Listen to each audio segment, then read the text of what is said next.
बेटों, मेरी बात ध्यान से सुनो। मैंने अपने व्यापार को बढ़ाने के लिए खूब मेहनत की और सफल भी रहा। अब मेरी संपत्ति में तुम तीनों का बराबर का हक है। मैंने 3 बेशकीमती हीरे खरीदे थे, जिनकी कीमत हमारी पूरी संपत्ति से भी ज्यादा है। हमारे पास जो भी संपत्ति है बेटा, वो एक तरफ और ये तीनों हीरे एक तरफ। तुम तीनों भाई एक एक हीरा अपने पास रख लेना, ठीक है? पर पिताजी, वो हीरे हैं कहां पर? बेटा, वो हीरे अंदर वाली अलमारी में एक डिब्बे में रखे हैं। बेटा, एक बात ध्यान से सुनो। इन हीरों को भविष्य में जरूरत पड़ने पर ही इस्तेमाल करना, लेकिन तब तक इस बात को भूलकर एक साथ रहकर सामान्य जीवन ही जीना। ध्यान रहे बेटा, लालच बिल्कुल बिल्कुल मत करना मेरे बच्चों, बिल्कुल मत करना। इतना कहने के फौरन बाद ही सुंदरलाल की मृत्यु हो गई।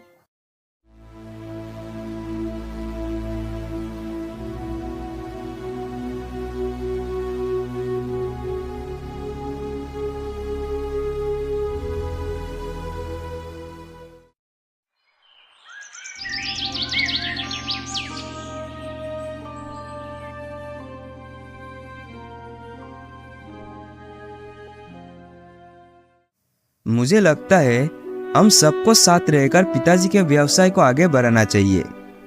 मैंने उन 3 हीरो को उसी अलमारी में छुपा कर रखा है। यदि भविष्य में हमें उनकी जरूरत पड़ी तो हम उनका इस्तेमाल करेंगे। क्या आप दोनों को इससे कोई परेशानी है? अरे नहीं भैया, कोई दिक्कत नहीं है। आपका कहना सबसे उचित है। आप जो बोले वही होगा।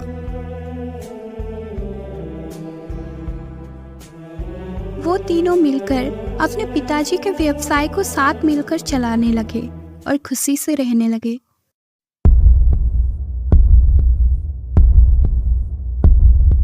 पर एक दिन चेतन चिंतित होकर घर पर आया। उसे परेशान देखकर रतन ने पूछा, क्या हुआ भैया, आप परेशान क्यों लग रहे हो? मुसीबत आ गई है भाई। हमारा माल ढोने वाला जहाज समुद्र में डूब गया है। हमारा बहुत बड़ा नुकसान हो गया है। अगर हमें कच्चा माल खरीदना है तो काफी पैसों की जरूरत होगी। क्यों परेशान हो रहे हो चेतन भैया? ऐसी मुश्किल के लिए ही तो हमारे पास हीरे पड़े हैं ना। हम उन्हें अपने निवेश के रूप में इस्तेमाल करेंगे।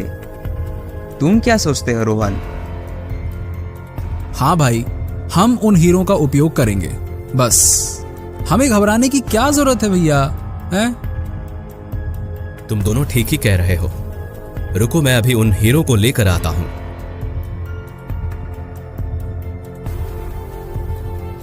चेतन अलमारी से हीरे वाला डिब्बा निकालकर ले आया और फिर उसने उसे अपने भाइयों के सामने खोला, लेकिन डिब्बे में सिर्फ 2 ही हीरा मिला। ये देखकर वो सभी हैरान हो गए।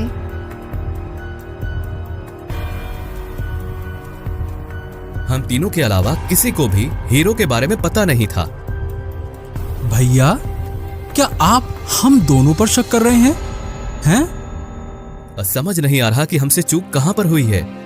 चोर हम तीनों में से एक है, लेकिन हम एक दूसरे को दोष नहीं दे सकते। लेकिन हाँ, इस समस्या को सुलझाने का एक उपाय मेरे पास है। कैसा उपाय है भैया? सुनो, हमें से जिसने भी हीरा लिया है, हो सकता है वो अभी तो नहीं मानेगा, लेकिन एक दिन का समय लेते हैं। जिसने भी हीरा लिया है वो कल सुबह तक उसे वापस इस डिब्बे में रख दे, ठीक है? ठीक है। लेकिन अगर हीरा हम तीनों में से किसी ने नहीं लिया होगा तो हम सब क्या करेंगे? अगर ऐसा हुआ तो हम राजा के पास जाएंगे। तो हम कल का इंतजार करते हैं। अगर हीरा नहीं मिला तो हम सब लोग राजा के पास जाएंगे और तुम सब लोग जाओ और जाकर सो जाओ। तीनों भाइयों को अब भी उम्मीद थी कि तीसरा हीरा जरूर मिल जाएगा। वो सभी हीरे के मिलने की उम्मीद रखते हुए जाकर सो गए।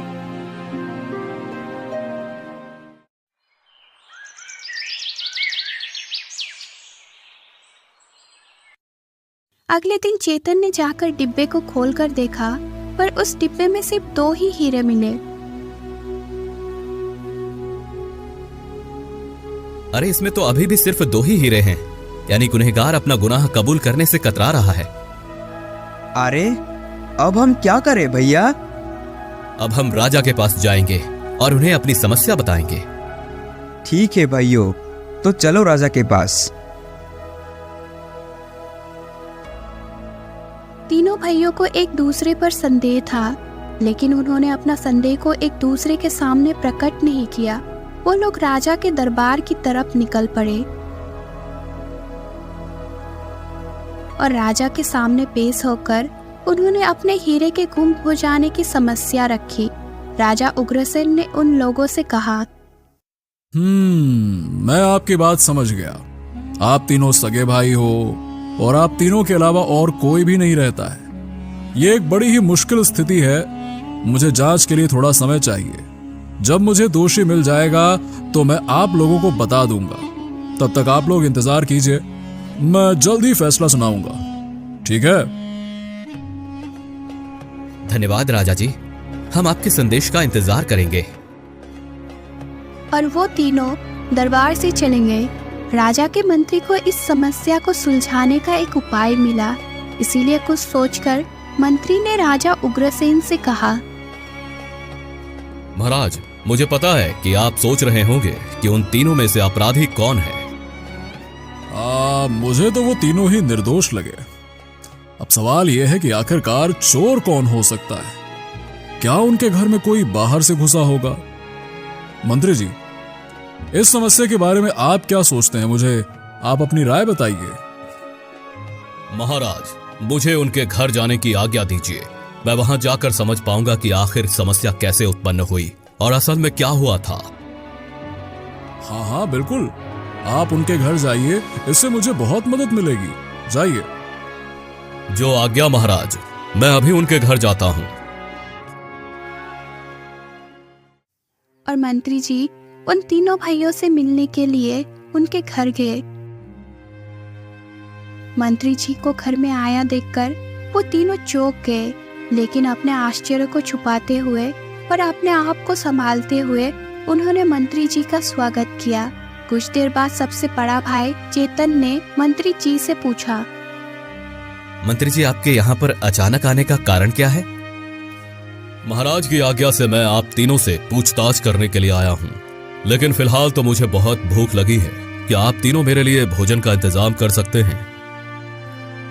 बिल्कुल महोदय, आप आराम कर लीजिए, हम अभी भोजन का इंतजाम करते हैं।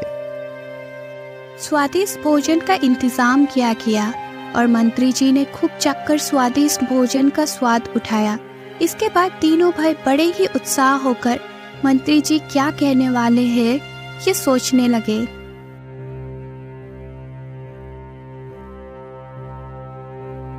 स्वादिष्ट भोजन के लिए धन्यवाद। इससे पहले कि मैं अपनी जांच शुरू करूं, मैं आप लोगों को एक कहानी सुनाना चाहता हूं। ध्यान से सुनिए। जब मंत्री जी ने कहा कि वो उन तीनों को एक कहानी सुनाएंगे, तो तीनों भाई बड़े ही हैरान रह गए। उन्हें मंत्री जी का इरादा समझ नहीं आ रहा था, क्योंकि वो तो यहाँ पर समस्या की जांच करने वाले थे और अब वो कहानी सुनाने की बात कर रहे थे। और फिर तीनों भाई बड़े ही ध्यान से कहानी सुनने लगे और मंत्री जी ने कहानी सुनाना शुरू किया। एक समय की बात है, श्रीधर नाम का एक राजा रहता था। उनकी एक बेटी थी जिसका नाम नैनिका था। वो गुरु विश्वामित्र से अपनी शिक्षा प्राप्त कर रही थी। अब वो विवाह योग्य हो गई थी, इसलिए उसके पिता ने उसको आश्रम भेजना बंद कर दिया। एक दिन नैनिका अपनी शादी की खबर बताने के लिए अपने गुरु से मिलने गई और कहने लगी, प्रणाम गुरुदेव, इतने वर्षों तक आपने मुझे जो शिक्षा दी उसके लिए मैं आपकी आभारी हूँ। इस बक्से में कुछ कपड़े और कुछ कीमती सामान है, इसे गुरु दक्षिणा के रूप में आप स्वीकार कीजिए और मुझे मेरे आने वाले समय के लिए आशीर्वाद दीजिए। नैनिका, इन सभी उपहारों को वापस ले जाओ। मैं इन्हें स्वीकार नहीं कर सकता।